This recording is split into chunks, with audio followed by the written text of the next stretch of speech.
Biden is also there to interview him. It's all really confusing. My um take is what Andrew just said. This reads to me as an absolute grift. And it's disappointing because I thought this guy was building something that could be a force for um, sort of bringing people into greater awareness of the social and political situation. But it seems he's in it to get clicks. He's in it to gain media prominence and money, and it's just another grift. Um, People will push back against that because typically folks who consume this stuff fall in love with the figure and they're more here to be entertained than anything else. They don't actually give a damn about uh, educating themselves around the social and political situation. And when you look at the comments in this clip, everything people are talking about are all around the entertainment factor of it because that's all it is. But we'll watch it. This is going to be a long one. We'll probably be here for like 3 hours because the interview itself is incredibly long, and I'm going to be pausing to do commentary. And so I see it being almost twice the time. So buckle in, get a snack, get some water, and without further ado, let's get started. I haven't watched the full interview. I've seen clips. I scrubbed through it. So this will be the first time I'm doing that. And let's see what this all about, man. All right. Change this display capture here. Take my filters off.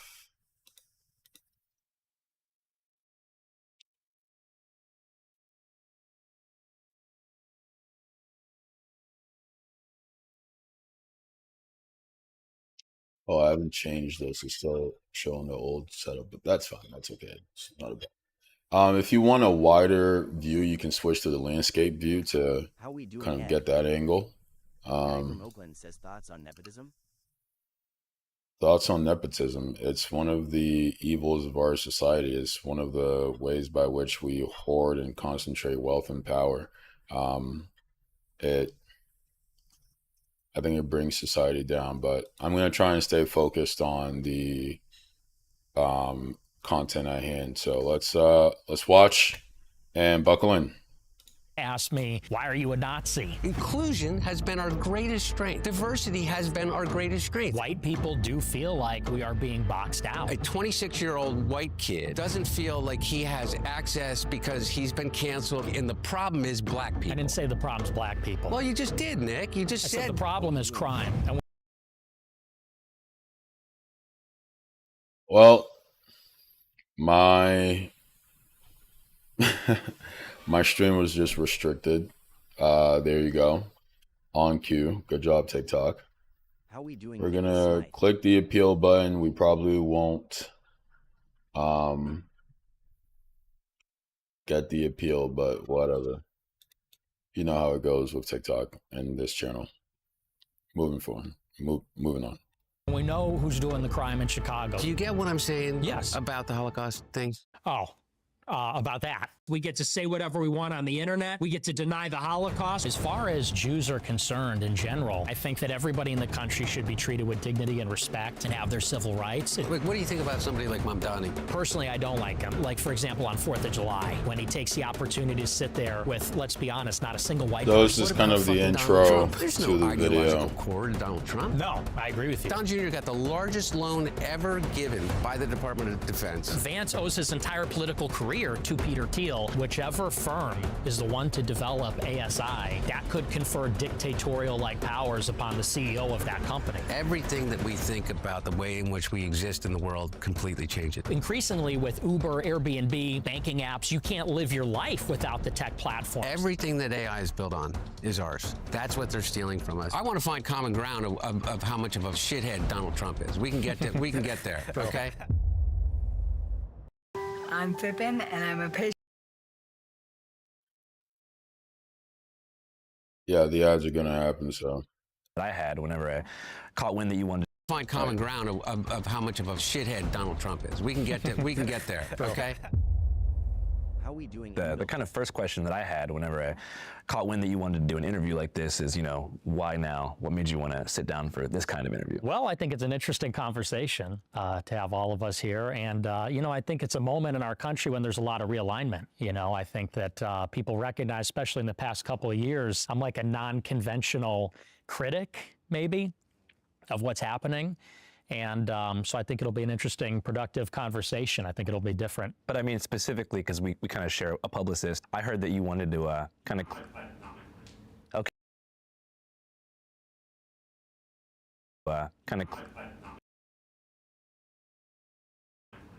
Okay. we have a publicist that you hit up, and you said that you wanted to talk to someone who would give you kind of a fair shot to like clear up some things and maybe some misconceptions about you and the things you believe. Absolutely. Yeah. Yeah, I think that.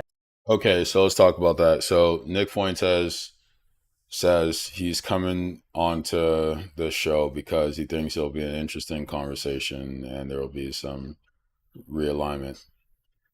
Anyone who's not an idiot knows that can't be the full story. Nick is here because he, one, wants to gain access to a new audience. Two, he wants to sanitize his image.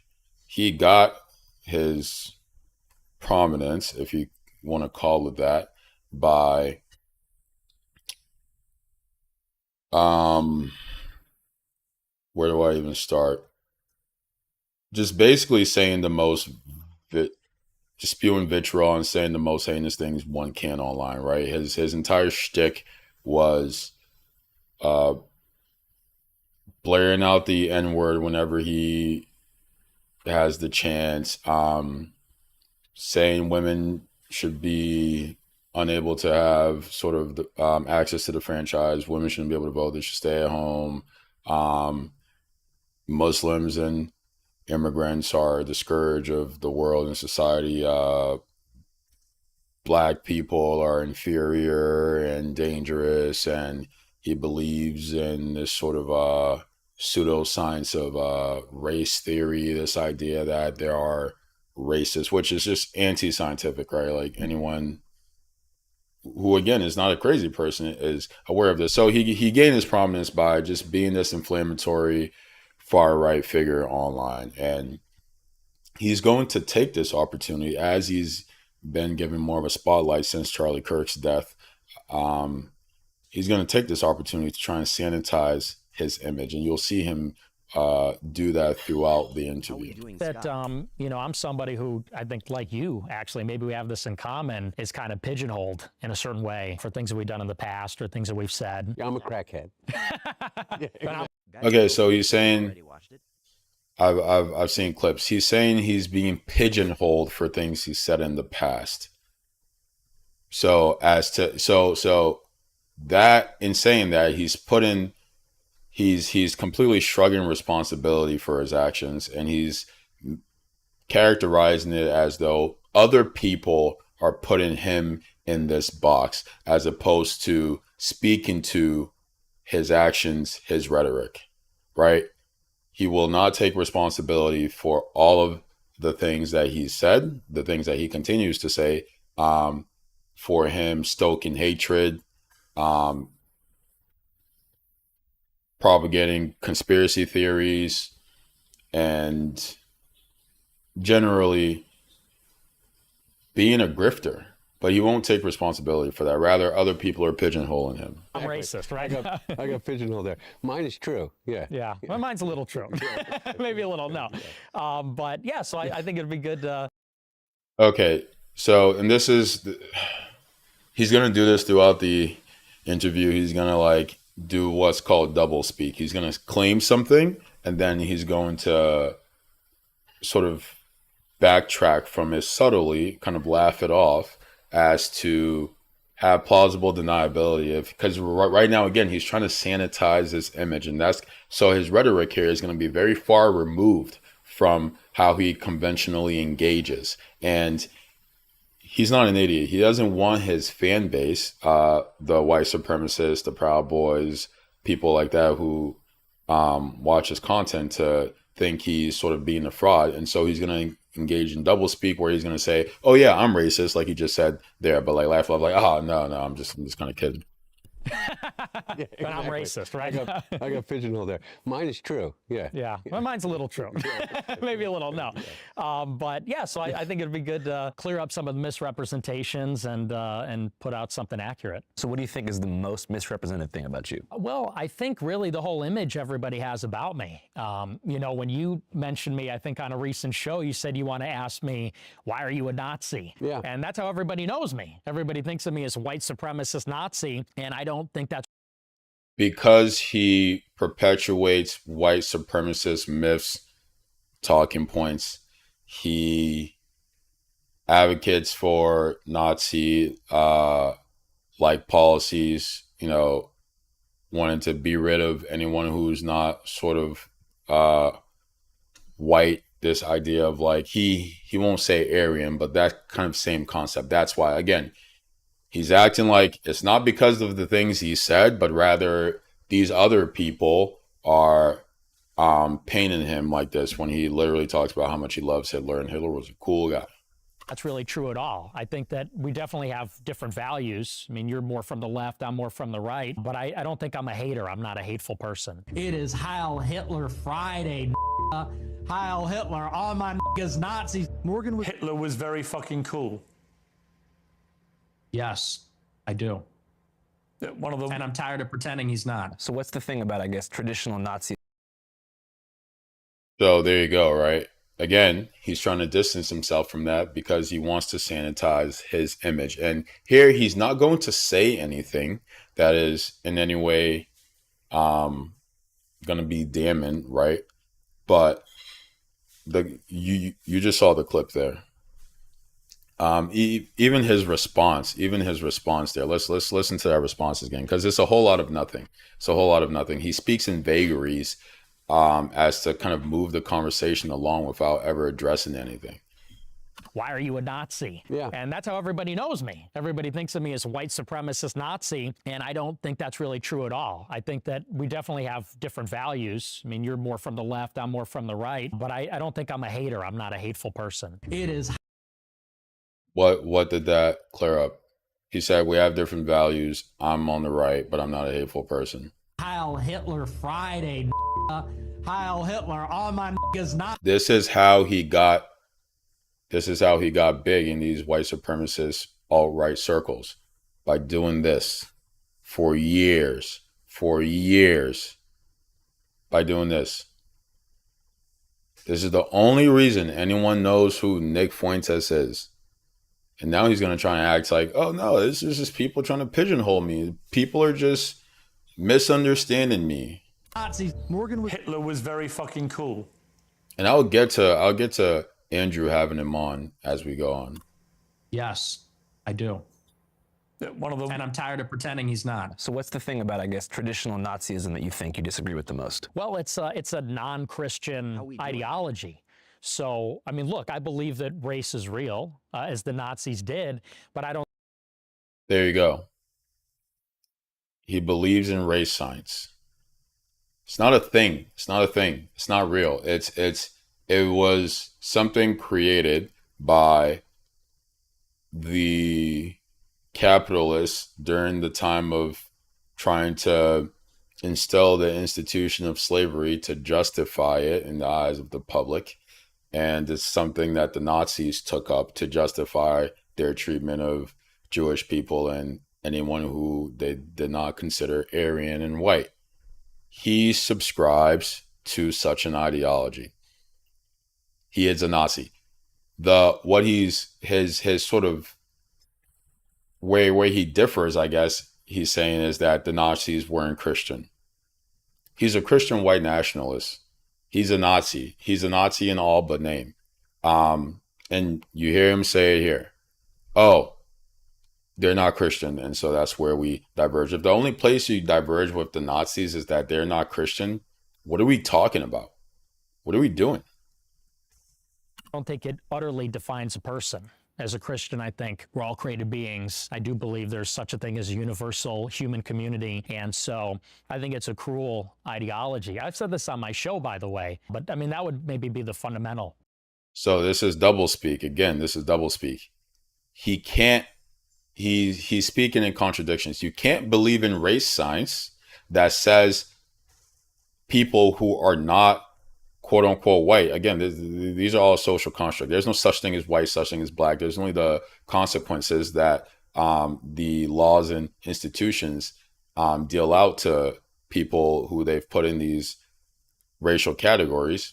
But he's saying in one breath that he believes in race science, which says those who are not white are inferior. And in another breath, he's saying, oh, I believe in human community and everyone is equal. This is classic doublespeak. It's classic doublespeak. He's waving to his alt-right audience where he gets on stage and says the most horrible things you can think of. And then he also, in the other breath, is trying to sanitize his image and say, oh, no, but I actually think everyone is human being and equal. Those two things cannot be true. Those two things cannot be true. And he's going to continue to do this throughout the interview. Did you always feel that way? Always, yeah, absolutely. So even whenever you were younger and stuff? I did, but you know, you got to recognize times have changed. 10 years ago, we had a totally different political world. The regulation and policing of speech, you know, what you would call wokeness, I think was at an all-time high when I got started as a very young man. What you would call wokeness? Yes. Yeah, exactly. Well, and I think, I mean, would you not say there were some him, excesses maybe in those days? Yeah, in those days, I don't even know how we got there. Like, there is no follow. Just Did you always feel that way? Always, yeah, absolutely. So even whenever you were younger and stuff? I did, but you know, you got to recognize times have changed. 10 years ago, we had a totally different political world. The regulation and policing of speech, you know, what you would call wokeness.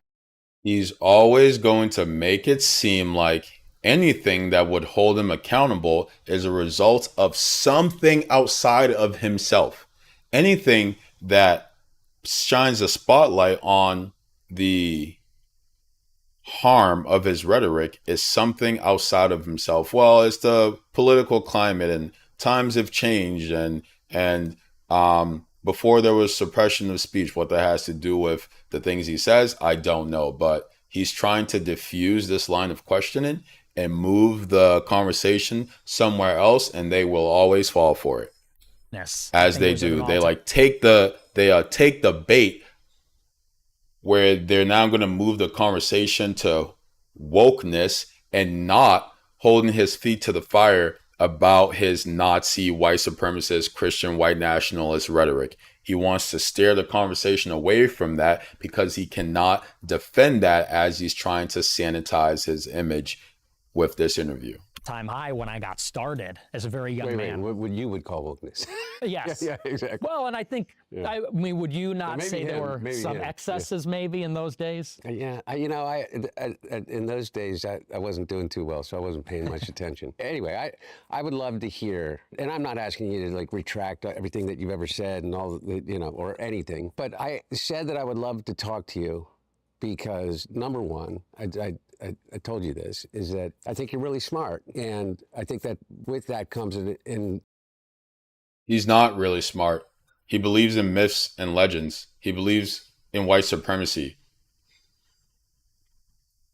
That's categorically I mean, both can't be true. You can't just reject science. But you see this all the time where people, and because people are fucking idiots, treat this kid like he's some philosopher, some like thinker of the ages. He is not. He's regurgitating antiquated, racist, white nationalist talking points. That's all this is. That's all he's ever done. Sometimes you'll get into, like there's collusion at the high levels of society between these tech companies and Israel and this and that. And people are like, oh, he has some like sense of the economy. Must be a smart guy. Anyone who doesn't have their head in the sand is aware that, of course, the system is corrupt and the ultra wealthy and the oligarchs, the capitalists control everything. That's not some grand take. That's not some illuminating revelation. So why so many people have this sort of disposition toward him that says, yeah, you are a Nazi, but like you seem like a smart guy. He's socially, emotionally smart. He's really manipulative. As you're seeing here, as he again tries to steer the conversation away from things he cannot defend.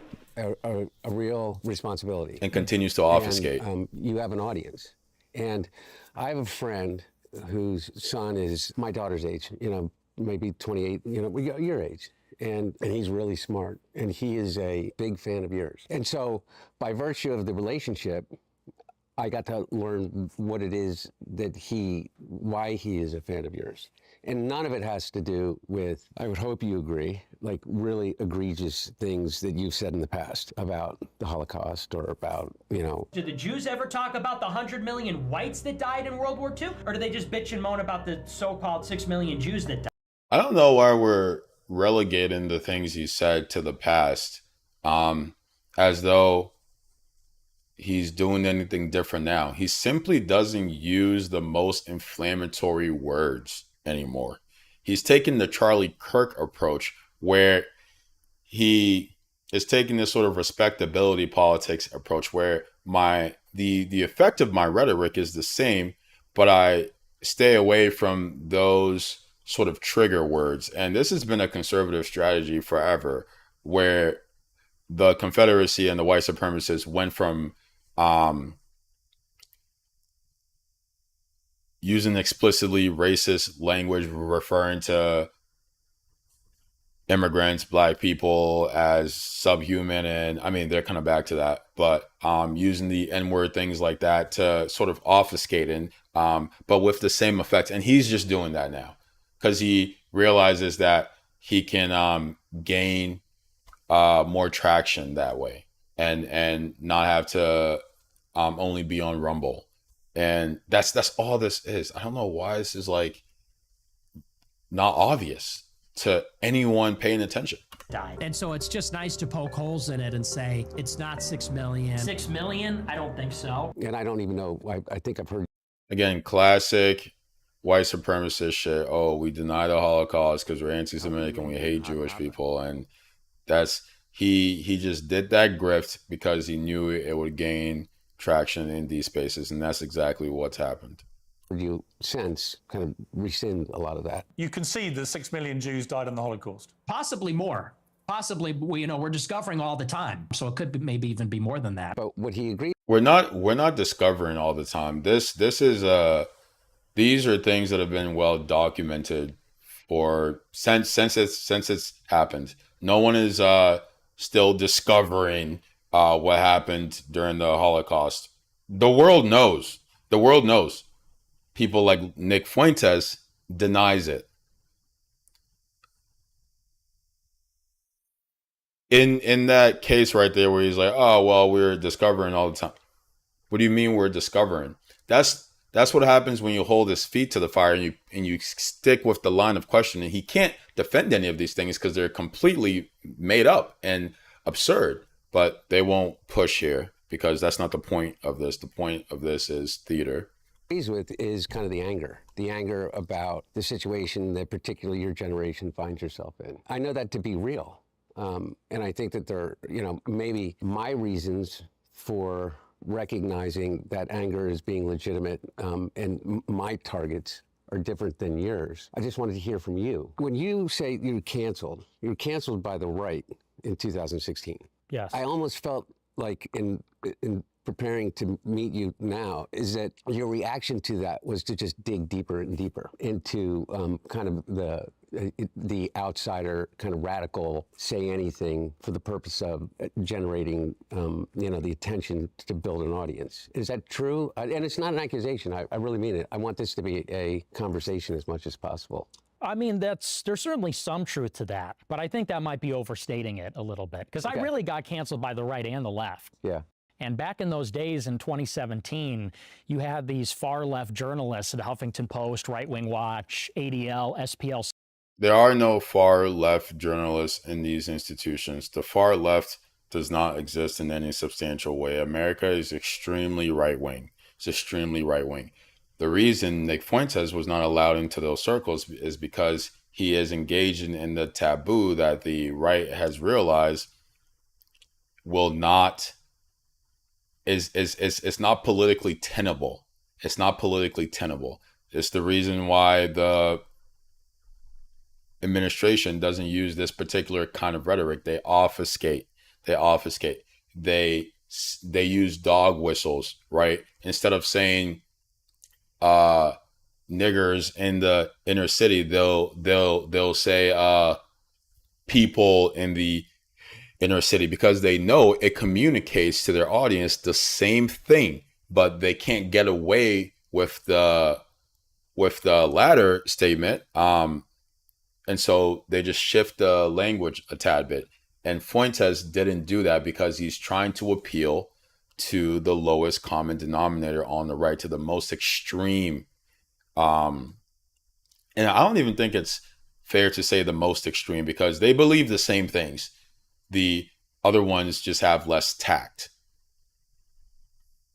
See, and I really believe they were on a mission to find extremist rhetoric, the white nationalist, neo-Nazi boogeyman, all that kind of stuff. And they would look at someone like myself, 18, and if I was being serious. So, right? Him pointing out his age there is another way of him trying to give himself this out. Oh, I was young, right? I was just 18 years old. There are a lot of I work in a high school. I've worked in education a lot of my life. I am 2 years older than Nick. 18-year-olds don't simply engage like this, right? He's going to do it throughout the interview, where he attributes this rhetoric to, oh, well, I was just young and I was being edgy. Again, no accountability, no responsibility, trying to sanitize his image and distance himself away. And that's I'm going to sound like a broken record, because that's all he does here. That's all he does here. And he's able to get away with it because these two don't push him in any substantial way. Serious or joking, things taken out of context. He was joking and things were taken out of context. They said this about Charlie Kirk. Charlie Kirk was taken out of context when he would literally go up there and say the most vile things. And you pull up a clip with it. Oh, it's taken out of context.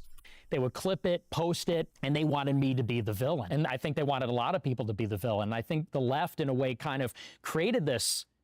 We saw a clip of him saying the things he's being accused of, but it's not the harm of his rhetoric, but rather it's people trying to paint him as a villain. Climate where I think they pushed a lot of people farther to the right. No, by the way, that very well may be true, but you gave him a lot of ammunition. That's true. You know, I mean, I hope that some of those things that you said in the past are not things that you believed in, and that are you meant just to engender like a really radical kind of response. And this is why I question why Hunter Biden is here. What would it matter? What would it matter if he didn't believe it or not?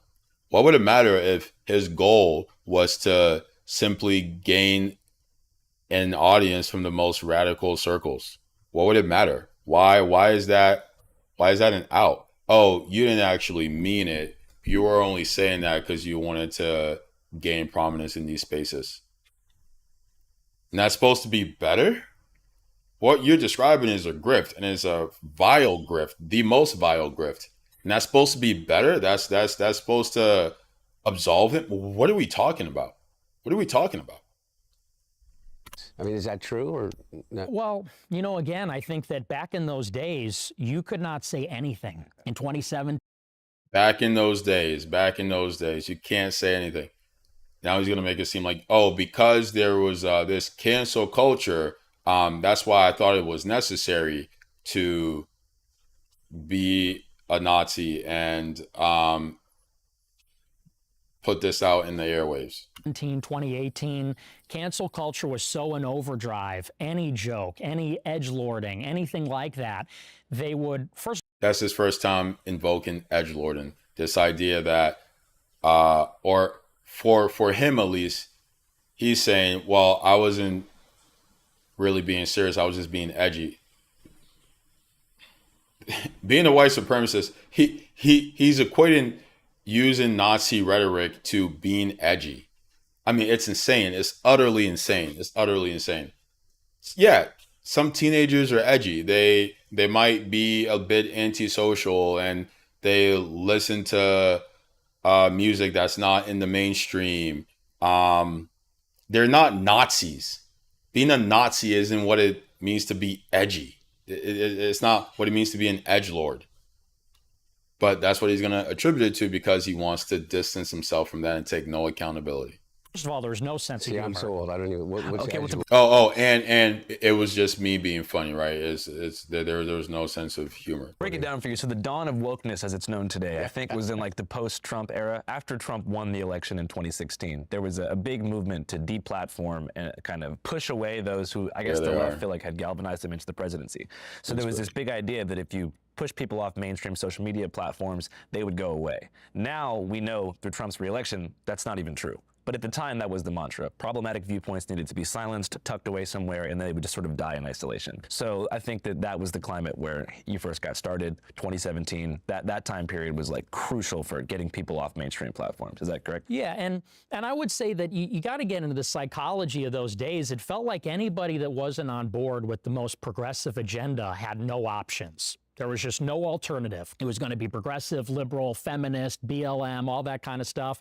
And if you were to the right of John McCain, you're no platformed, censored, banned from all the platforms. You're fired. Yeah, so that's not a modern thing. That's just what powerful institutions do. If you do not go along with their agenda, you are ousted. How we doing And toward I'm vision? not defending that, but this idea that sort of gives his rhetoric credence is insane. From your job, you're ostracized socially. And I think what happened really in 2021 when Trump got banned from the platforms is it felt like 70 million people got canceled. 70 million people that voted for Trump, or 60, 70 million people, we were all felt like, oh, so if Trump is out of politics and we're all banned from the platforms, then how is there any redress for our grievances? Do we just have to shut up and get with the program and we're all going to be progressive? And I think that drove people to a far more radical place where people said, well, what really is a solution? We can't talk. We can't express ourselves. We can't participate in the process or run for office. And I was Not true. Far right Republicans have been running for office since the inception of the country, and they're still doing so. Not, and this is my issue with this line, this sort of mode of thinking. I don't really know what to call it, but How we doing one half? this idea that there was no space for Republican viewpoints or alt-right viewpoints, or it it it misses the point deliberately. He's making it seem like Trump was canceled because Trump is on the right, and the liberal media didn't want anyone on the right having a voice. Trump was canceled because he kept perpetuating lies that people would believe because of his political prominence, dangerous lies, especially during COVID, where there was a public health emergency. And this isn't me here defending all the ways the government went about managing that pandemic. No, what it is saying Trump kept putting out lies that were dangerous to people's health. Remember when he was like, you should like drink bleach or something because that's gonna help you with COVID. He just kept saying these things that were incredibly dangerous to people's health, and people were listening to him. Why? Because he has this huge platform. That's why he was canceled. Not because he was a Republican, not because he was on the right. was one of the people saying that's exactly what's going to happen. It's going to drive people to extremism. If you don't talk, if people don't feel like they have a seat at the table. So he's acting like, no, I'm this like reasonable, moderate figure. I was saying it's going to drive people to extreme viewpoints. You're the one regurgitating those extreme viewpoints. What are you talking about? And enfranchisement, I think then they start exploring options outside the system, outside of the political process, the democratic process. Republicans were not disenfranchised. Republicans are not disenfranchised. They literally control the entire fucking country. Where's the disenfranchisement? Who's suppressing the Republican vote? Disenfranchisement speaks to not being allowed to engage in the political process. What the fuck are you talking about? They literally control the entire country. So I think it's self-inflicted in many ways.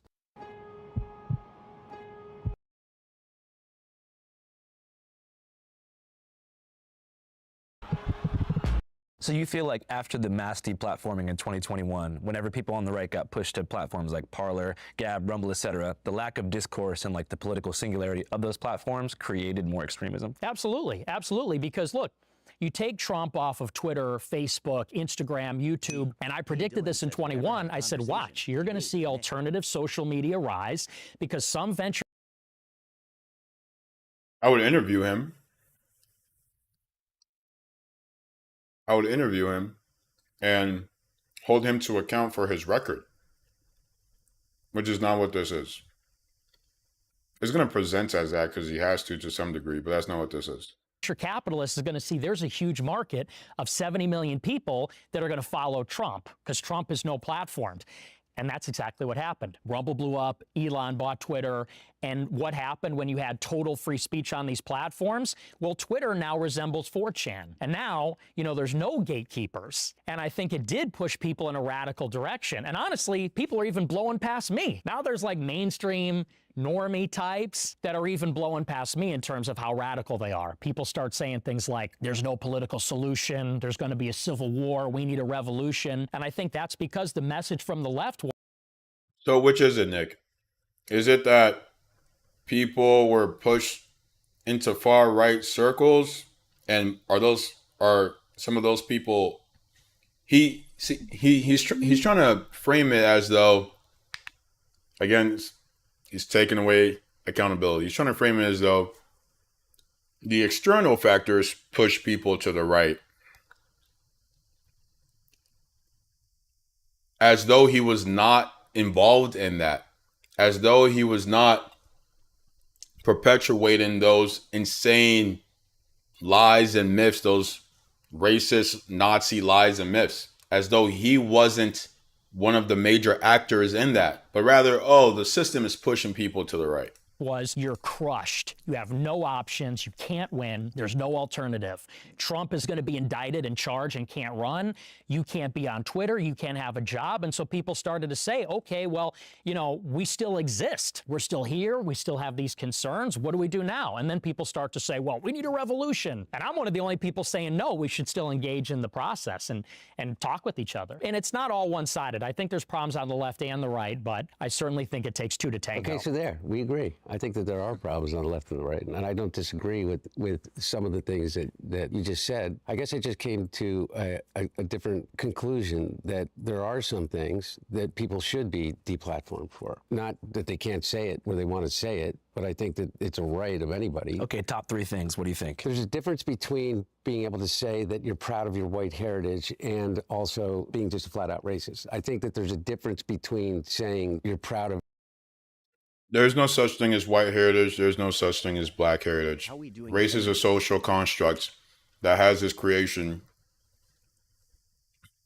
within the Portuguese Empire when they first moved to do the transatlantic slave trade. And it was expanded by the American colonists to keep the institution of slavery together. There's no such thing as white identity or black identity. No one in Europe, before these ideas were made prominent by these holders of capital to protect the institution of slavery, no one considered themselves white. It wasn't a thing. It wasn't a thing. They considered themselves whatever by whatever nationality or ethnic group that they were in. Even within these nations, people did not identify with one another. So there's no white heritage. There's no black heritage. That's a social construct. And it's a very modern one for the purposes I just described. Of your Christian heritage and the white culture from what you come from. This is a Nazi.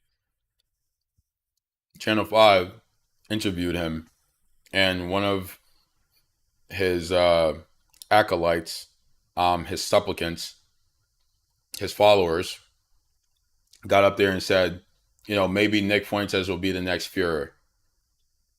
So if somebody who is of that way of thinking is looking at you and saying you'll be the next Führer, and now you're claiming that, oh, no. It's not that I was doing anything, but it was the system pushing people to the right. Your rhetoric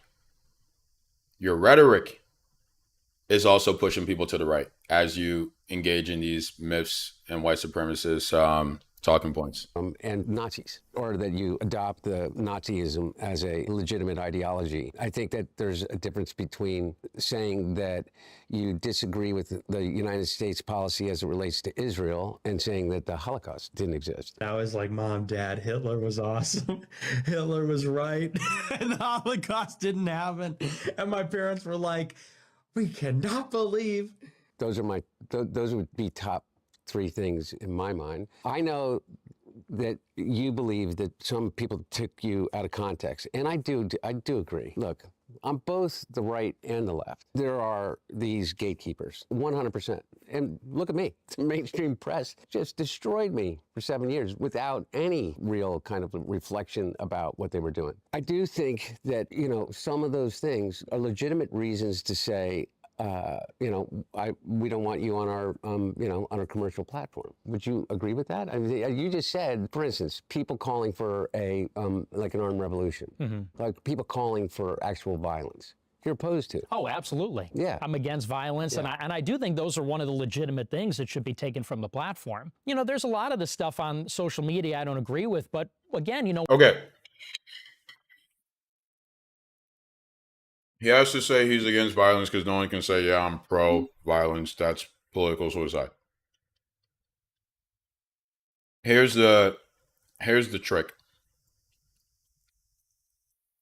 One does not need to explicitly advocate for violence How we doing one half? to engage in a rhetoric that will lead to violence. If you say things that paints members of the population as especially dangerous, especially undeserving, as innately harmful, as these sort of undeserving others, these people bringing down society, you will have folks who interpret that as justification for violence. No one, again, that is politically aware is confused about this. He is not confused about this. One does not need to explicitly call for violence to engage in rhetoric that will most certainly lead to violence. And they will never explicitly call for violence because that is political suicide. what started to happen is there was this like editorial So this idea that is the line is absurd. censorship where certain ideas were banned. And it was such a broad brush and also totally opaque and ad hoc. You'd be on YouTube. Yeah, so this idea that certain ideas are banned, yeah, I mean, you can't get out there and just spew absolute lies. Race science is a lie. It's not real. It's not real. And the very core of it is extremely dangerous and harmful because it says that people are subhuman and deserve domination and enslavement. That's what it is. That is an innately violent rhetoric. So you do not need to explicitly call for violence when you are engaging in race science because the very core of the rhetoric itself that you are engaging in is violent. And we know this because we've seen it. Everything about history tells us. But you say, oh, well, people are calling for civil war, and I'm not calling for civil war. I just think black people and Jews and anyone who's not white is inferior and undeserving, much like the Nazis did, but I'm not violent. That's violent. That's violent. That's violent. That's genocidal rhetoric. One does not need to explicitly call for violence. Like I was, for example, they banned me for life and didn't even give me a reason. Not a specific quote, not a specific infraction. And so you don't know what the rules are. You don't know what the process is. They just take you down.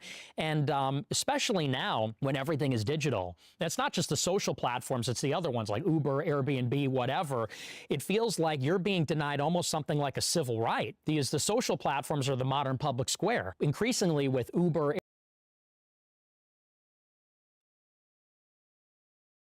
Airbnb, the banking apps, you can't live your life without the tech platforms. And it felt like if you just simply had the wrong opinions or you were the wrong kind of person, you were being deprived of like a basic civil right or being able to participate in society. So, you know, and I think maybe that's an area of collaboration. So here we go, right? He's so concerned about people being deprived of civil rights, yet he advocates for people being deprived of civil rights.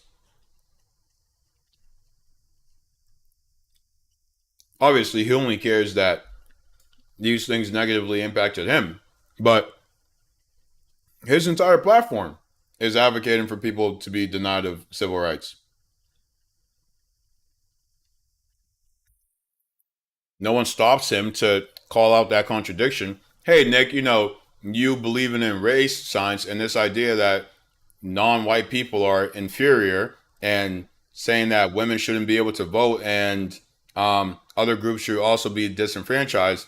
Is that not also denying people civil rights? And given the size of your platform, do you not find that to be contradictory with what you're saying now and inconsistent? Maybe ask that question. But no, we just let him continue with the BS. Collaboration where we recognize maybe it is a civil right to use the digital platforms, but here are the rules. Here's what you can say. Here's what you can't say. Here's the process. Maybe there's a reconciliation mechanism. But I mean, the censorship was just out of control. I don't think anyone disagrees there's a reasonable limit, though. Yeah, no, I guess what I'm saying is that I don't see that as a result of left-wing or right-wing ideology. I view that kind of level of deplatforming. Look, I was debanked. I was debanked before I was ever even charged with anything. I lost every bank account. It took me, 9 months once they, the Trump administration, said that they were starting an investigation into me to be able to actually get a bank account again. And I don't want to tell you the bank because tomorrow they may debank me again. But my point is, he was debanked for suspicions of fraud. Fuentes was debanked because these institutions didn't want to be associated with a Nazi, because that's bad for business.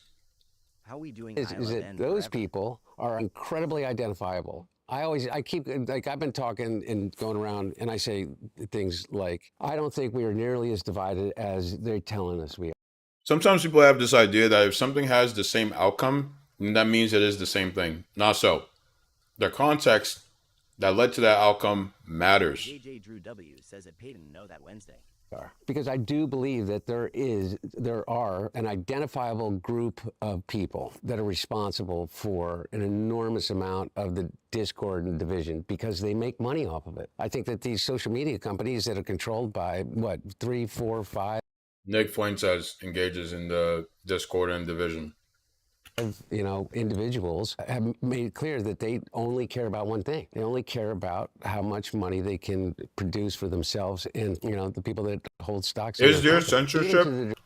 Is there censorship on these platforms? Of course. I literally complain about it every fucking day that I stream. Is there censorship? Of course. What is being censored and why? There are tons of things being censored. All these things are not being censored for the same reason. The context matters. Being censored for speaking against capital domination of society, making it impossible for democracy to operate, and exploiting working class people. Being censored for speaking against the Zionist state, the ongoing genocide, the U.S.'s role in it, is something different than being censored for being a Nazi. Those are not the same things. The outcome might be the same, but it doesn't mean they're the same things. But he's trying to make it seem like, no, I was being censored because I'm like speaking the truth. Degree where we know for certain that they're driving teenage girls to the highest levels of suicide by a factor, like exponential factors, directly related to the content that they're being pushed, and they won't do anything about it. Right. And so, to the same degree, I think they, a lot of what you call wokeness was maybe an illegitimate, but a financial decision based on a lot of these Corporate psyop, maybe. corporate psyop. Thank you. I mean, by the way, exactly. The corporations are not woke. Corporations don't have ideological leanings.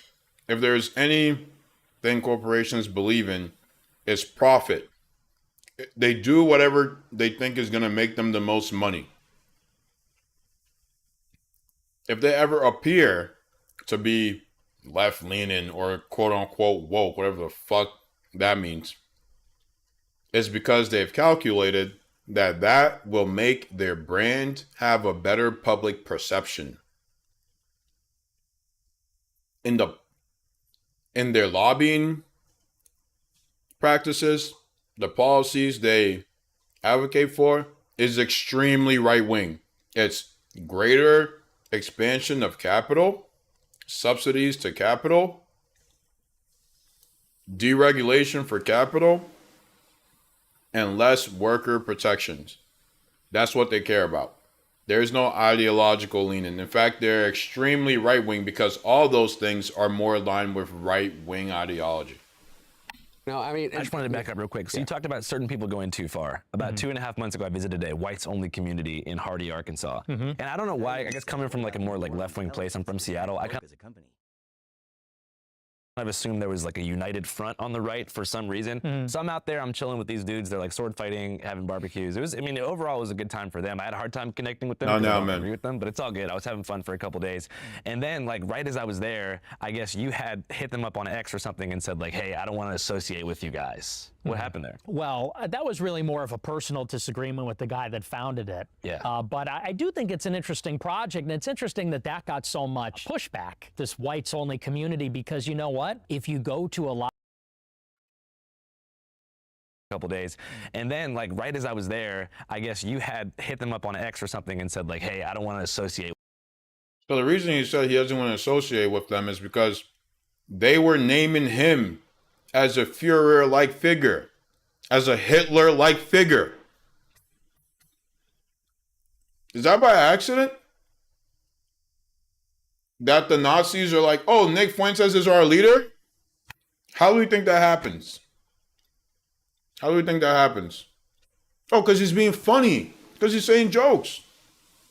Because he's against cancel culture. That's why the fucking Nazis love him so much. With you guys. And watch as he again engages in doublespeak. What happened there? Well, that was really more of a personal disagreement with the guy that founded it. Yeah. He doesn't disagree with the premise of this Nazi encampment, but he has a personal disagreement with the founder. I mean, like how many... What are we doing? People ain't listening, but he is spitting facts. What are we doing? How we doing, Dylan? But I do think it's an interesting project, and it's interesting that got so much. It's an interesting project. A Nazi encampment. It's an interesting project. Why is it getting so much pushback? Why? Why are the people calling for a new Führer getting so much pushback? Whoa. Look, they just hate white people. I mean, come on, man. Pushback, this whites-only community, because you know what? If you go to a lot of these different neighborhoods in major cities, there are ethnic enclaves, and it's not like there's an explicit rule that you have to be a certain ethnicity, but we all know in Chicago and New York and LA, you got certain neighborhoods where it is 80, 90% one ethnicity. Holy shit, dude. Okay, I'm going to let it play.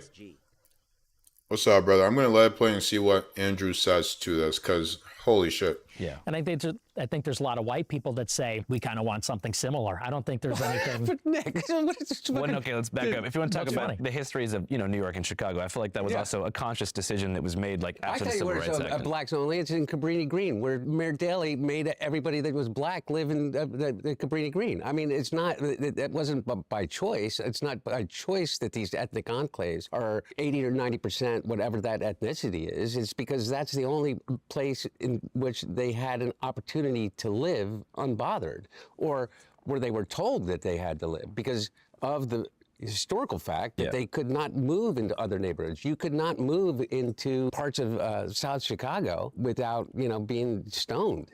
Right. Literally, right? Yeah, And so, like so it's not as if those ethnic enclaves are there by choice. And so that Also, ethnic enclaves do exist for like specific variations of different Europeans. Like, there is like places that are chocolate. Like South Philly's full of but Italians. there's Little Italy and there's Little So Korea. I and think there's the Little issue, Japan. what I always like, what confused me. So they do a decent enough job here, but Nick is trying to paint the Nazi enclave as, why is this any different from like communities that are predominantly black? He's equating Nazi enclave with redlining, with the state and the real estate institutions packing black people into communities, making it impossible for them to live anywhere else, devaluing their assets. He's trying to say these two things are the same. What the fuck are you talking about? What are you talking? This is the intelligent guy? He's so intelligent? Did he just miss all of that US history? What are we doing here? What are we doing here? He either is completely ignorant to this history, which I doubt that, or he's purposely spreading lies and white supremacist myths. That's what he's doing.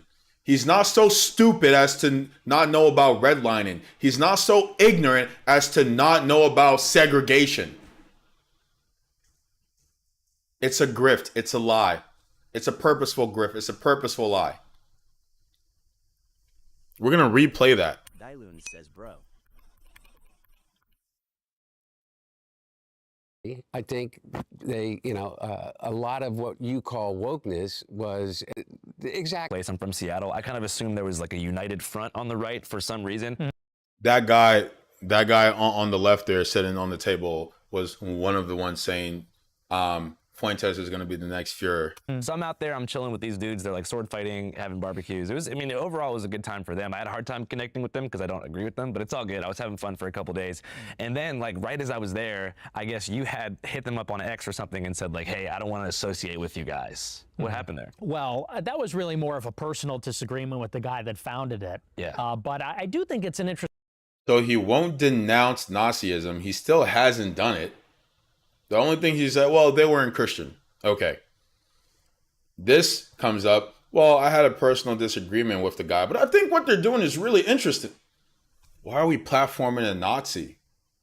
Why are we platforming a Nazi? Why are we giving him this? First of all, he's doing a horrible job. If anyone who's not an idiot is watching this, and if you go watch the clip yourselves, guys, read the comments. There are a lot of fucking idiots in there. They're like, wow, he's so personable. He's like, he knows what he's talking. I'm like, you're all confused. Interesting project, and it's interesting that got so much pushback, this whites-only community, because you know what? If you go to a lot of these different neighborhoods in major cities, there are ethnic enclaves, and it's not like there's an explicit rule that you have to be a certain ethnicity, but we all know in Chicago and New York and LA, you got certain neighborhoods where it is 80, 90% one ethnicity. Yeah. And I think there's a lot of white people that say we kind of want something similar. I don't think. First of all, there are. I mean, what do we do? Y'all ever seen a predominantly white town? You ever been to the suburbs? Like, this is the intelligent guy? What are we doing? He's a fucking clown. He's a clown. Just because he says racist, extremist shit, and he has those fucking ghouls feeling like they're onto something, doesn't mean he's saying anything of anything worth fucking listening to. He's a fucking clown. Just because he puts on his suit and pulls some obscure terms out doesn't mean he's intelligent. He spews white supremacist myths. He rejects basic science. He doesn't know a goddamn thing about American history, apparently, because redlining is fucking news to him. What are we talking? Now he's like, white people want communities that are predominantly white. How come only the blacks get that? What the fuck are you talking about? What are you talking about? What's going on? What's going on? People, wake up.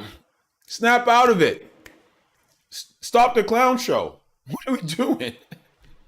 I'm gonna replay it again because it's so fucking ridiculous. Like this is the fact that this person is like considered with any regard is absurd. It's absurd.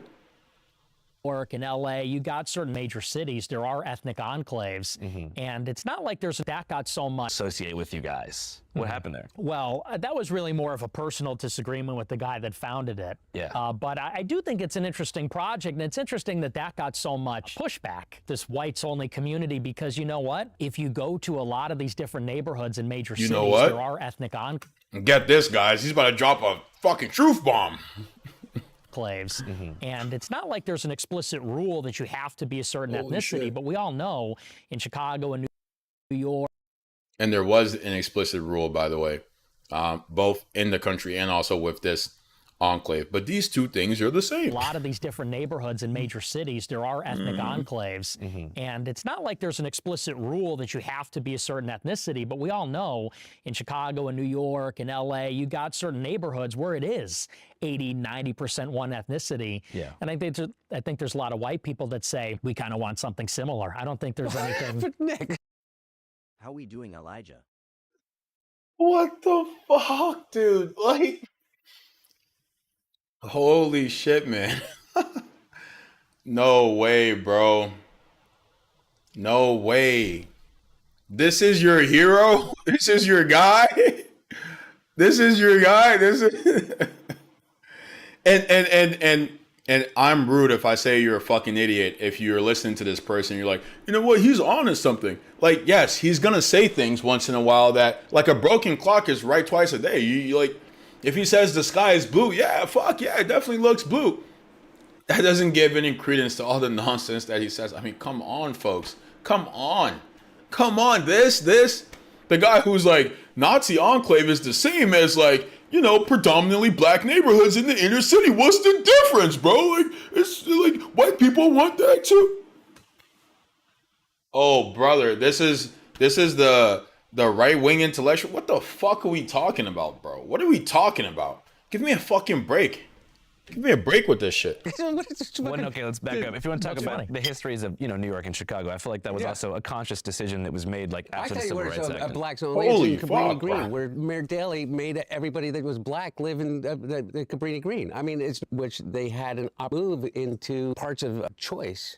You know, there's a little Korea. I think the issue, I always like, what confused me the most about the whites only community is, like, there's just so many different kinds of white people in America. You know, so, like, to establish. Right here, I would ask him, Nick, are you unfamiliar with redlining? Are you unfamiliar with predominantly white communities? Do you live in America? He lives in his imagination. He lives in a fucking myth. He's delusional. White people want communities of their own, god damn it. How come the blacks get to have it? How come these blacks get to have communities in the inner city and white people just want that too? What the fuck are you talking about? What's going on, bro? What's going on? So many people think this guy's got something to say. Shut the fuck up, man. Shut up. You're dumb. You're dumb. If you think Nick Fuentes is onto anything, you're a fucking idiot. I'm sorry to tell you. You're stupid. You're uninformed. You're trying to be stupid because all the information is out there. You don't give a fuck. You care more about confirming your biases. If you think this person who just keeps saying the most absurd things left and right, spewing myths, spewing anti-scientific bullshit, who doesn't even know what the fuck redlining is, who's saying white people want communities of their own, like have you been to America? What the fuck are you talking about? Much a unified white culture with a place so diverse and full of like different regional flavors just kind of felt confusing to me, because that could mean a different thing depending on what part of the country or what European enclave you originated from. Like, we're Irish people from the Philly area. Can you compare that to like There are Jewish communities, there are Italian communities, there are various Asian communities, there are predominantly white communities, there are predominantly black communities. This guy lives in a fucking, like, he lives in the Twilight Zone, dude. Like, this little fucking twerp, bro. This little fucking twerp who gets out there and is like, I'm gonna say nigger a million times and they're gonna love it. This is your guy. This is your fucking hero. Pathetic. Pathetic.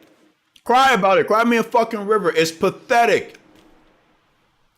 surfers in San Diego, or even like Italian Americans in Staten Island. I don't know, everything just feels so different. So when I got there, I was trying to identify what they meant by white culture. It wasn't really based on shared like cultural practices, but more the exclusion of people who weren't white. So they weren't like stoked on being European.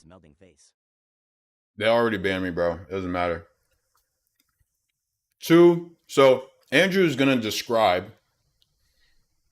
what I was getting at when I said there is no fucking white heritage. There is no black heritage. It's a social construct created to defend the institution of slavery. How are we doing? You originated from. Like, we're Irish people from the Philly area. Can you compare that to like, surfers in San Diego, or even like, Italian Americans in Staten Island? I don't know, everything just feels so different. So when I got there, I was trying to identify what they meant by white culture. It wasn't really based on shared like cultural practices, but more the exclusion of people who weren't white. So they weren't like stoked on being European necessarily. They were more just like, oh, we're here because those people aren't here. So it just kind of felt more negative than constructive. Yeah, I mean, like I said, I'm not really involved with that project in particular, but I think that, look, I mean, you talk about the anger that. Oh, but it's interesting. And why is it getting pushback? He's gonna do the double speak. It's a tried and true political grift, political rhetorical grift. God damn it, man. God damn it, dude. I really don't know what to do about this, because I'm like, it's so easy to see through. But then you go through the comments. You go through the comments and like, people are just fucking confused. Confused. Lost in space. No concept of how to like conceptualize anything. No context of the world they live in. Confused. And you hear this guy open his fucking pie hole and they're like, yeah, white communities. I mean, come on, dude. That's out there, and the frustration. And I think part of the frustration, let's be honest, is that white people do feel like we are being boxed out in major cities in the country, and it feels like He's getting gentrified. What are you talking about? He doesn't live in reality. He doesn't live in reality. He lives in a figment of his fucking imagination. Where are the white people being boxed out? What is he talking about? Where are these communities where white people are being boxed out? Is it all the cities being gentrified? Is that where the white people are being boxed out? Is it all the rich white suburbs? Is it all the poor southern communities that are predominantly white? Is the white people being boxed out in the room with us, Nick? He lives in a fucking figment of his imagination. And these other people who also live in a figment of their imagination simply want to feel like they are not crazy. And that's all he provides. He gives them that. That's it. That's all this is. There's nothing here other than that to dissect, to talk about. Let's hear him say this absurd shit again. But you already told your guy, Nick. No, we're here because those people aren't here. So it just kind of felt more negative than constructive. Yeah, I mean, like I said, I'm not. Yo, can I just do a quick Google search, bro? Like, oh my God. I'm just gonna like quick Google search, bro. Like, how many cities are predominantly white? Ronnie Smoot says Zion Williamson.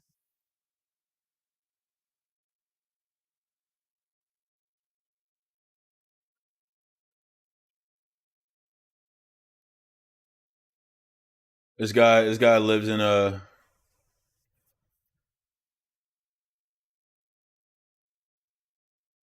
There's no exact total count Ronnie available Smoot says, for are you U.S. Zion cities that are Williamson? mostly white, but thousands of similar cities and towns, plus a minority of 50 largest cities fit that description. Okay. It's like the simplest Google search you could ever fucking imagine, right? Okay. And it says, yeah, there are no Ronnie Smoot there's says, not are like you Zion particular Williamson? numbers. I'm not. There are no particular numbers out. Yeah, okay. But thousands of similar cities and towns, plus a minority of the 50 largest major cities fit that description. Most communities are predominantly white. How we doing? Not only are most communities and cities predominantly white, but more places are like 95% white than places that are not. The things he's saying don't fucking exist. It's not real. It's not real. What else can I say? What else can I say? He's just saying things. He's just saying things to confirm the biases of these fucking losers. I'm sorry. If you believe in race science, you're an idiot and a loser. I don't know what to tell you. What do you want from it? It's not real. It's not real. I don't care how much you feel it. It's not real. It doesn't exist. Like everything he's saying, it doesn't fucking exist. Oh, white people want communities of their own. They already fucking have it, Nick. Like, where have you been? Where have you been? Where have you been, Nick? Do you go outside? Where do you live? What are you talking about? He lives in a figment of his fucking imagination. He's a Looney Tune. He's a crazy person spewing obscenities. But like a lot of people agree with him. Yeah, I don't know what to tell you. There are a lot of fucking stupid, crazy people out there. Not really involved with that project in particular, but I think that, look, I mean, you talk about the anger that's out there and the frustration, and I think part of the frustration, let's be honest, is that white people do feel like we are being boxed out in major cities. Do people feel like that? Yes. When he says white people as though like the demographic feels like that, that's not fucking true. Again, he's making it up. The people he talks to feel like that because they live in fucking Looney Tuneville. You talk about the anger that's out there and the frustration, and I think part of the frustration, let's be honest, is that white people do feel like we are being boxed out in major cities in the country, and it feels like, look, there's a little Haiti, and there's various ethnic enclaves where you get that local culture, and they do There's a little Haiti. Oh, brother. Like chat. Somebody, bro. Like. Notice how the example he gives is little Haiti. How many of you have been to a little Haiti? What the fuck is he talking about?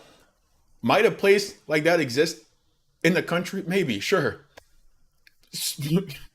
Framing it as though this is some encroachment on white people existing in the US is fucking insane. It's insane. It has no basis in reality. When was the last time you went to a little Italy? I mean, a little Haiti. There are tons of little Italies. When was the last time you went to a little Haiti? What is he talking about? What is he talking? White people are being boxed out. Where are these white people being boxed out? Out of where? Out of where? Where? It doesn't exist. It's not real. He's what's that show? That show where like the guy would get on and like tell some stories and he's like figure out which stories are true and then he'd be like, it's not real, we made it up. That's Nick Fuentes. He's making it up. There's nothing here. There's nothing. It's just crazy. This is actually insane. You know, cultural festivals and that sort of thing. And white people feel like they're being pushed out, and they want a space where things are familiar. Do you feel the same way about the White people want a space where things are familiar. Do you live in the United States? Again, I'm gonna like, what are you talking about? What is this guy on about? What is he on about? What is he on about? Like, this is the ravens of a fucking crazy person. Even like, you know, Italian Americans in Staten Island. I don't know, everything just feels so different. So when I got there, I was trying to identify what they meant by white culture. I don't know if I'm going to go through this whole thing because Jesus Christ, we're like 18 minutes in. It's total insanity the entire time. On being European necessarily, they were more just like, oh, we're here because those people aren't here. So it just kind of felt more negative than constructive. Yeah, I mean, like I said, I'm not really involved with that project in particular, but I Here comes the doublespeak.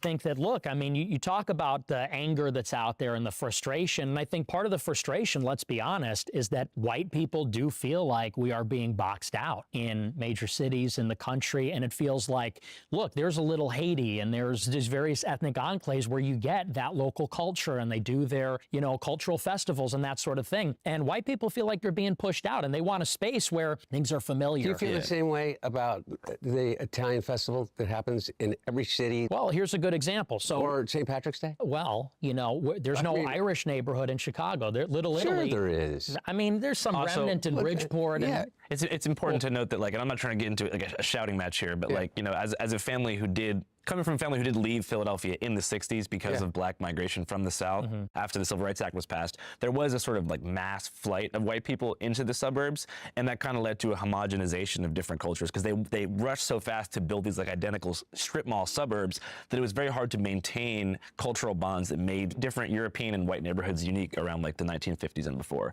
So I feel like the mass suburbanization is also a big factor that led to those like cultural bonds breaking. Yeah, but why did that happen? I mean, a lot of the suburbanization is because of the race riots in the 1960s. People moved out because of the violence. You know, my grandfather was in the National Guard. Nope. This is a lie. This is another lie. People moved out because of racism. People moved out because of racism. The country is racist. Oh my God. Oh, George, how could you say that? How could you say that? Are you saying we're bad people? No, I'm not saying you're bad people.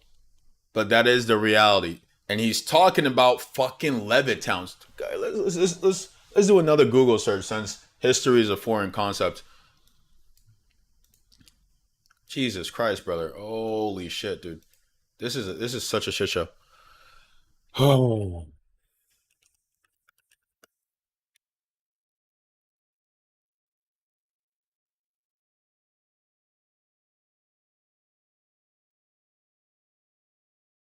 Okay.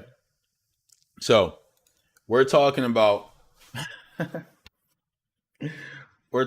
after World War II, when the New Deal was passed, and there's all this federal funding going to these real estate ventures, and what's the name of the guy?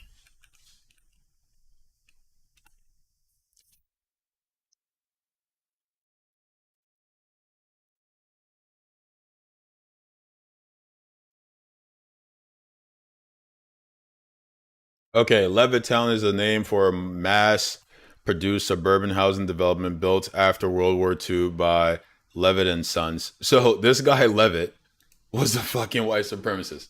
He worked with the federal government to ensure that no one who wasn't white could move to those towns. Okay, so not only did people who weren't white, they were excluded from the New Deal. That's one. They were excluded from housing. That's two. And when black people migrated from the South to the North to escape KKK terror, that happens in a context where there's all this development and cheap housing being developed where black people are not allowed to move. And everyone is fucking racist. This is the 1920s, guy. This is the 1930s, 1940s.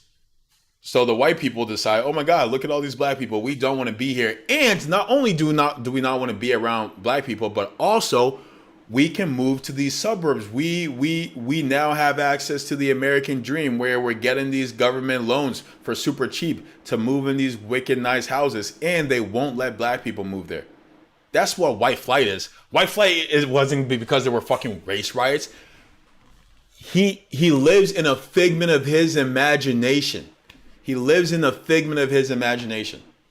Anything he can say or think that will justify his bigotry and make him find some degree of comfort in this lunacy, he will say. In this delusion, he will say. In Chicago, when after MLK got assassinated, the whole West Side burned to the ground. Yeah. And people didn't want to be around that anymore. Why? Yeah, so MLK got assassinated in the 60s. White flight started in the 1910s, 1915, all the way up to 1990. So this idea that it was because of race riots that happened at the end of the 60s is fucking insane. It's just, it's ahistorical. It has no basis in reality. But people are not familiar with American history. Americans are not familiar with American history. So when he gets up there and he says these things, people have no fucking context. They have no context to place it. They're confused. And so the job of the journalist in this case is to be informed. Is to be informed about these things. So when he spews these lies, you can refute them. You can press him on them. That's not happening here. But hey, what are you going to do? Why were the riots? Yeah, MLK Jr. was assassinated. Yeah. Yeah. And so does that justify burning down the... We're not going to address the complete leap in chronology here, where we just went from like the 30s all the way up. Like we just beat past 60 years. I mean, 30 years, 30 to 40 years. And I wonder what was going to... No. The context doesn't matter. Context doesn't matter. The figment of my imagination. That's what's important. the city? No, I which didn't then say it never recovered? justifies it, but it sure justifies The historical an enormous facts amount don't of matter. Anger, the same kind of anger that you feel about being left out, the same kind of anger that you're expressing. Being left out of what, Hunter? Being left out of what? And I'm going to give Hunter Biden less shit here because he's not a fucking journalist. Andrew paints himself as such and is doing a shit job. Seeing right now about the idea that you're culturally irrelevant, that you don't have a place in society. Imagine if you were a 26-year-old black man in 1968 and saw White people are culturally irrelevant? What are we talking about? Turn on the TV, chat. Turn on the fucking TV. Turn on the TV. Fucking go on YouTube. Look at your homepage. Go on anything. Turn on, fucking scroll to the next Twitch, the next Kick, the next YouTube. God damn, look at the fucking video we're watching. White people are culture relevant. What the fuck is he talking about? What is he talking about? Nothing he says has any basis in reality. None of his grievances have any basis in reality. White people are being pushed out. White people are becoming culturally irrelevant. There's no space for white people. What the fuck are you talking about? We want white-only communities.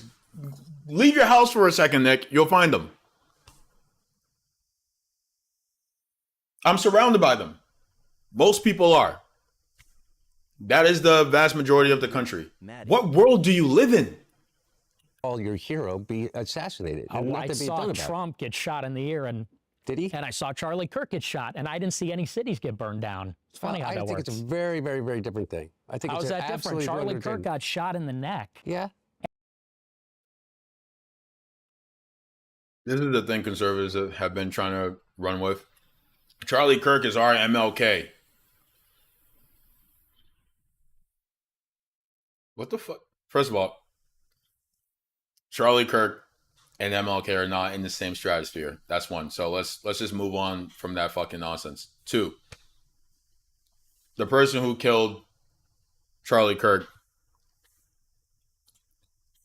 You know what? I'm not even gonna go there, bro. Because is the person who killed Charlie Kirk did not kill him because Charlie Kirk was fighting for the liberation of people oppressed by the very fucking laws, the explicit laws of the fucking society. What are we talking? What are we talking about? What's going on? Why do we have to humor this? Why do we have to act like this person doesn't belong in a fucking straitjacket? I'm not gonna do that. I'm not gonna do that. I don't care how much he believes it. I don't care how much he's in his feelings about it. I don't give a fuck. It doesn't make sense. It has no basis in reality. It's ahistorical. It's unscientific. It's a fucking delusion. And liberals celebrated all over social media by Tyler Robinson. Yeah, who is what? Who is some liberal guy. He is? Mm-hmm. But he's got a transgender boyfriend. Does that make him liberal? Because he's transgender? Because he's gay? Well, because he's got a transgender boyfriend, yeah, I think so. It makes him liberal. I think he was liberal, yeah. Okay, well, he didn't come from a liberal family. He didn't come from a liberal enclave. He didn't come from a liberal background. He's not a minority. He was a Mormon, correct? Mm-hmm. And grew up in a Mormon household, and he went to a largely Mormon college, and he ended up committing an act of violence, according to the FBI and the authorities in Utah that charged him. How does that in any way compare to what we're talking about? I'm not justifying the violence that occurred after the death of Martin Luther King, but you're saying that that person, this Tyler, whoever his name is was as disenfranchised as the African American community in 1968 in inner cities? Well, the question is who we want to live around. I'm not living around blacks. Sorry. I want white kids, and I don't want my white kids bringing home black people to marry. And in the 1960s, the West Side burns down. We don't want to live around that. We don't want to live around a city that's burning down. That's not when the West Side happened. He's stressed, bro. He's stressed. Big response to it, absolutely. He's stressed. He's like, look, this kid is a clown. 100% not. Absolutely. You make these historical connections that don't exist.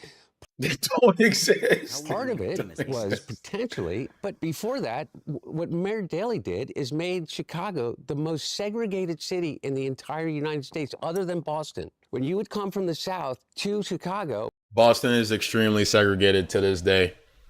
They don't like to talk about that. That's why they packed Jaylen Brown up. African Americans from the South, blacks in the South coming to Chicago would say that Chicago was twice the level of segregation and racism that occurred in the South. And so it wasn't as if you're coming into a situation in which you're feeling in any way enfranchised by the community and the situation that you're in. And as many people left. This is what I'm saying. Like, is he just unaware of American history? Like, I don't, this is, I mean, I don't know what's going on here. I don't know what's going on here. Hunter Biden is not like an American history scholar. Like, what? What are we doing? What are we doing? What are we doing? What are we doing? Why are we humoring this person? Simply because of the idea that someone was black moving into their neighborhood as the violence that occurred after the assassination of Martin Luther King. So the numbers actually, pre-1968, when King was shot, you had more people leave the city because of the desegregation, because of the 1964 Civil Rights Act, than you did after the riots. I think that's just not true. I think that white flight occurred. Yeah, he's just gonna reject reality. White flight, which is white people moving from the cities into the suburbs, occurred over a span of 80 years. And it happened for 3 reasons. 1, black people migrating from the South to the North to escape KKK terror, to escape white supremacist terror. 2, the New Deal providing cheap or low interest loans to only white people. And along with that, the production of these Levittowns, these sort of cookie cutter suburbs that only allowed white people, right? So people were moving for access to the American dream. 1, that was the pull. The push was, we don't want to be around black people because we're fucking racist. Okay. The third reason was because, and this is what kind of reveals the timeline, because the New Deal was in the 30s and the 40s, and the assassination of Martin Luther King and the sort of end of judicial segregation was in the late 1960s. Look at that time span. Look at that time span. So it can't be the case that white people are moving because of a riot that happened, or a series of riots that happened in the late 60s, when the migration of white people from the cities started in like the 1930s. Completely a historical perspective. Nothing. He's just living in his imagination. He's living in his imagination. And even when you present the reality to him, he's like, I don't believe it. Nick, I don't give a fuck if you don't believe it, brother. I don't know what to tell you. I don't know what to tell you. Sure, if you want to be a delusional, crazy person, go ahead. But like, fuck off. Like, move on. I don't know what to tell you. Leave the city because of the desegregation, because of the 1964 Civil Rights Act, than you did after the riot. New Deal, black migration, desegregation. That's why white flight happened. People were pulled to the Levittowns for economic opportunity, spurred along by the New Deal. They didn't want to live around black people with the migration of black people trying to escape from the South, and more people left because of desegregation, again, because they fear that black people would be in their communities because they were fucking racist. And of course they were. It was segregated America. Politicians got on the news and spewed N-word this and N-word that, and like, we gotta keep the blacks over there, and we love, so what do you think happens in that context? I mean, fucking come on, dude. Jesus Christ, man. This shit is nonsense. I think that's just not true. I think that the race riots were a huge driver of white flight to the suburbs. I think it's just dishonest to say that's not the case. Okay. But it's not the case. It's not the case. Because again, white flight happened over a period of 80 years. The riots after Martin Luther King died happened within a span of like 9 months. And then white people were still moving out. So what are you talking about, Nick? What are we doing? What are we doing? What are we doing? And this is a simple, guys, it's a simple Google search. I just looked it up right here. You can do it yourself. You can do it yourself. Nothing he's saying has any basis in reality. And it's not some like big like brain academic. You can just fucking couple words. Just type in Levittowns in Google. type in when did white flight take place. Nick doesn't have a phone. Nick doesn't have a phone. You don't even have to go to a primary source, bro. You can go to fucking Wikipedia. Like, what are we talking about? Nothing he's saying has any basis in reality. A fucking high schooler, a 9th grader could refute everything he's saying with a quick Google search. And that's what tells you the people who listen to him, who believe the things he's saying, do not give a fuck about truth. They don't give a fuck about reality. They don't care about anything but confirming their bias. That's all they care about. That's all they care about. That's why they listen to him. That's it. That's all that's happening here. And there will be another person to take his place. And there are countless others running the same grift. The same, the problem is the minorities. The problem is the blacks, the gays, the Jews, the trans, the Muslims. Anyone who does not fit into the manufactured white identity that is perpetuated by the state to control the majority of the population, to continue to support the capitalist imperial structure. That's it. That's it. That's all this is, and it's so infuriating Okay, that so what's your point about this all this? this is We're given talking any about kind where of people air. want to live. Yeah, I know. So like, what in 2026? Well, what's the okay, point? how about in 2020 when Minneapolis burned to the ground? Or how about in the summer of 2020 in Chicago? Minneapolis didn't burn to the ground. It didn't? No, I mean there were Burned to the ground. Minneapolis doesn't exist anymore. All right, dude. All right. You know what?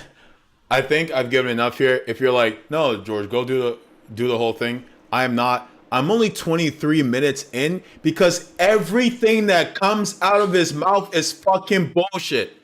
I'm not gonna do this for another hour and 20 minutes. If people don't have the context that I think I've done enough here. I think I've done enough. If you want to go watch it, Nick Fuentes interview featuring Hunter Biden. You can find it yourself. Go watch it. Good luck. Enjoy.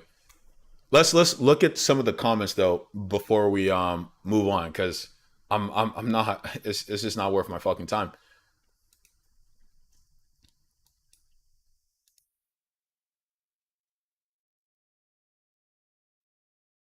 And this is part of why I don't do reactions as much, but I do think that it's important for me to dissect some of these things that how many people have seen this? 4.1 million people. 4.1 million people. Almost 40,000 comments. Let's read some of these comments, guys. Let's go through. I just want to move it and make sure people can actually see everything. Because my screen capture makes it difficult sometimes. Jesus Christ, dude. It's a fucking shit show. Let's read some of these comments. So I commented, but that doesn't matter. Okay. Actually, no. Let's read my comment and then we can read the response to it.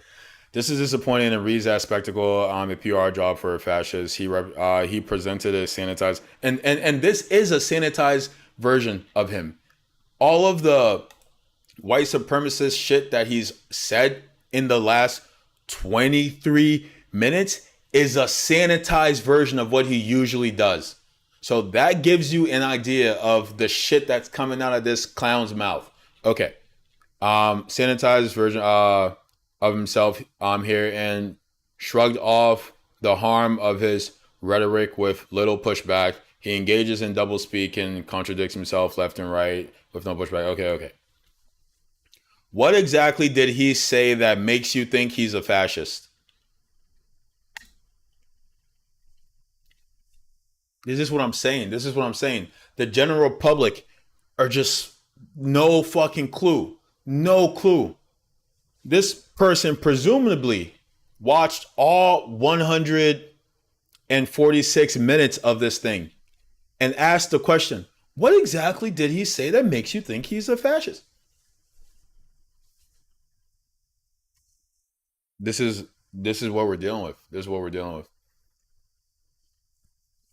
And someone else comments, it's good for people to it's good for you to respect the people who have different opinions. As though that sentence there encapsulates this interview. I mean, give me a fucking break. And then here we go with the spectacle, right? Group project at a community college. Be like, he hit the come on man just like his old man. It would be like to request Alex Jones versus I would like to request Alex Jones versus Hillary Clinton next. How the fuck is some guy on YouTube going to be the best journalist I've seen all year? I don't know about that. I canceled my night fight outside my local data center to watch this. America's final season is fucking wild. This is one reason why television is dying. Simply can't pull an interview like this one. I'm a young professional and I still grieve in my future inability to retire from my home to watch this. No one is engaging with any of the substance here. No one gives a fuck about that. They only care about the spectacle. Nightmare, crack pipe, rotation. I picked a hell of a night to quit sniffing glue. One of the most civil presidential debates we've seen in some time. Like No one is gonna engage with any of the things they talked about in any substantial way. No one gives a fuck, man. It's all spectacle. It's all a spectacle. There you go, chat. I gave you as much as I could. I can only stomach so much. Yeah, I will not suffer the delusions of a crazy person. Yeah, Gloob. Fair enough. Hey. You know what? I've seen most of it. I'm not gonna react to the whole thing because, like I said, I'm 23 minutes in and I have to pause every time because everything that leaves his fucking mouth is nonsense. Maybe the next Reaction Tuesday we can watch another 20 minutes of it and I can try to contain myself to not refute the bullshit that comes out of his mouth, but it's gonna be tough. It's he's a smart guy. He's fucking with it. He's like he's on to something. What the fuck are we talking about? This guy doesn't know basic American history. He believes in pseudoscience. All pseudoscience means is bullshit science. You know, not real. No basis in reality. The fuck are we talking about? What are we talking about? He's perplexed. What do you mean? Levitt towns? What are those? Redline?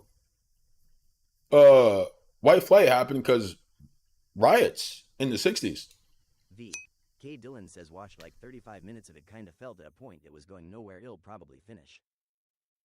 Going nowhere, brother. It's going nowhere because there's nowhere for it to go. It's nonsense. It's nonsense. You're not missing anything. But yeah, you should finish it. I watched more of it than I reacted to here.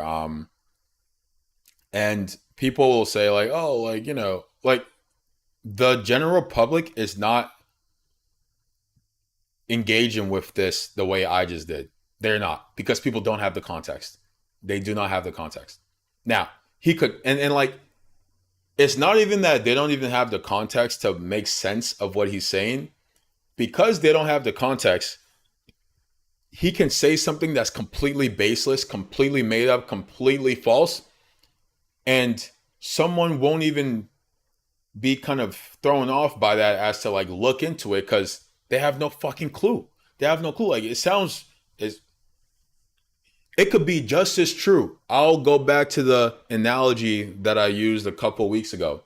If you have someone who has no concept of math and how that works, and you have one person saying 2 + 2 = 22, and another person saying 2 + 2 = 4, the person who has no concept of math won't know the difference, has no clue, won't have any idea of as to discern what makes the most sense or what's true. And they're more likely to agree with the person who says 2 + 2 = 22 because that is closer visibly to whatever they know. It reflects more closely what they know, which is I have 2 2s, even though it's completely fucking false. That's the general American audience. No fucking clue. So Nick Fuentes can get up there and spew all kinds of nonsense, and they're like, I mean, he sounds just as right as anyone else because I have no idea what's fucking going on. It's total insanity. But this is normal now. Like this is someone we should take seriously, and he's an intelligent person, and he's got a lot to say. Shut the fuck up, man. Shut the fuck up. This is what I'm saying. Like this guy can get up here, spew all kinds of nonsense, just make shit up, live in a figment of his imagination, and be considered some kind of thought leader. I mean, what the fuck is going on? Jesus Christ, bro. Oh yeah. You're truly breaking some ground, Nick, by using 18th century white supremacist rhetoric. Holy shit, dude. Like how do you do it, brother? It's total insanity. It's total insanity. Don't let them convince you otherwise. I'm gonna end this stream and start a new one because I want to keep this its own thing. And then to clear my palate, I'm gonna play like 30 minutes of something, so I'll be back real quick. How we doing, Andrew? Dylan, thanks for hanging in there, man. Andrew, if you want to see the reaction, you can check out the YouTube VOD, but I'm going to end this and